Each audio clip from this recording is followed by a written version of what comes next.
ഈ കേരളത്തിൽ എല്ലാ കാലവും UDF അധികാരത്തിലിരിക്കുമ്പോൾ വിദ്യാർത്ഥികൾക്കെതിരെ ഇത്തരത്തിലുള്ള ക്രൂരപീഡനങ്ങൾ നടത്തിയിട്ടുണ്ട്. കാലടി സർവകലാശാല യൂണിയൻ്റെ ചെയർമാൻ അന്ന്, ഞാൻ ആ വർഷം ഓർക്കുന്നില്ല, UDF ഭരണകാലത്താണ്, ഇലക്ട്രിക് ബാറ്റൺ ഉപയോഗിച്ചു. ചരിത്രത്തിലാദ്യം ആ ഇലക്ട്രിക് ബാറ്റൺ ഉപയോഗിച്ചത് സ്വകാര്യ ഭാഗത്തായിരുന്നു. അന്ന് നട റോഡിൽ വസ്ത്രാക്ഷേപം ചെയ്തിട്ട് സ്വകാര്യ ഭാഗത്ത് ഇലക്ട്രിക് ബാറ്റൺ പ്രയോഗിക്കുന്ന ചിത്രം അന്ന് വളരെ വൈറലായ ചിത്രമാണ്. നിഷ്ഠൂര മനുഷ്യാവകാശ സംഘടനകളെല്ലാം അതിൽ ഇടപെട്ടു. അതങ്ങനെയാണ്, അവരുടെ ഒരു രീതി അങ്ങനെയാണ്.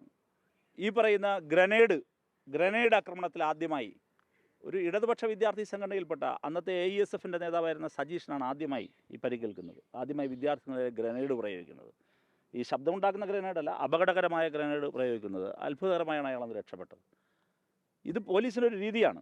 പണ്ട് നിങ്ങൾക്ക് ഓർമ്മ ഉണ്ടാകും, മാധ്യമപ്രവർത്തകർ ഉൾപ്പെടെയുള്ളവരെ നേരിടുന്നതിന് വേണ്ടി ഈ പറയുന്ന ബാറ്റണിനകത്ത് എന്താ പറയുക, ഈ നമ്മുടെ ആണി തറച്ച ബാറ്റണുമായി വന്ന് നേരിടുന്നത് അന്ന് വലിയ വാർത്തയായതാണ്. ഇതെല്ലാം അവരുടെ രീതിയാണ്. അപ്പോൾ ഭരണം തുടങ്ങിയിട്ടേ ഉള്ളൂ. UDF അധികാരത്തിൽ വന്നതുകൊണ്ട് തന്നെ ഞങ്ങൾ ഇതിനേക്കാൾ നിഷ്ഠൂരമായ കടന്നാക്രമണങ്ങൾ പ്രതീക്ഷിക്കുന്നുണ്ട്. അതിനെയെല്ലാം നേരിട്ട് ജനാധിപത്യപരമായ സമരം ഞങ്ങൾ മുന്നോട്ട് കൊണ്ടുപോകും. ഭീഷണി കാട്ടി പിന്നോട്ടാക്കാമെന്ന് കരുതണ്ട. ജലപീരങ്കിയിലെ വെള്ളം അവിടെ എവിടെ കിടന്ന വെള്ളം കൂടിയെടുത്താണെന്ന് ചില പത്രങ്ങൾ, ചില ഫോട്ടോകൾ കണ്ടു. അല്ല, ഇതൊക്കെ എങ്കിൽ പിന്നെ പിറ്റേ ദിവസം എന്താ അവർ ഉപയോഗിക്കാത്തത്? നിയമസഭാ മാർച്ചിൽ നിങ്ങൾ കാണേണ്ട കാര്യം, ഇതെല്ലാം ജനം കാണുന്നുണ്ട്. ജനം വളരെ കൃത്യമായി, അതെല്ലാം ചില മാധ്യമങ്ങൾ ഇപ്പോൾ താഴെ വന്ന് കിടക്കുന്ന വെള്ളം എടുക്കുന്നൊരു വിഷ്വൽ എടുത്തിട്ടാണ് ചില മാധ്യമങ്ങൾ ആ വാർത്തയാക്കിയത്. പക്ഷേ അങ്ങനെ അല്ലാതെ അത് വളരെ ഉത്തരവാദിത്തത്തോടുകൂടി തന്നെ അലിഗേഷൻ ഉന്നയിച്ചതാണ്. അത് സംബന്ധിച്ച് പരിശോധനയ്ക്ക് അയച്ചിട്ടുണ്ടല്ലോ, പരിശോധനാ ഫലം പുറത്തു വരട്ടെ. അല്ല, നിങ്ങൾ അനാവശ്യമായ ചോദ്യങ്ങളിലേക്ക് പോകണ്ട.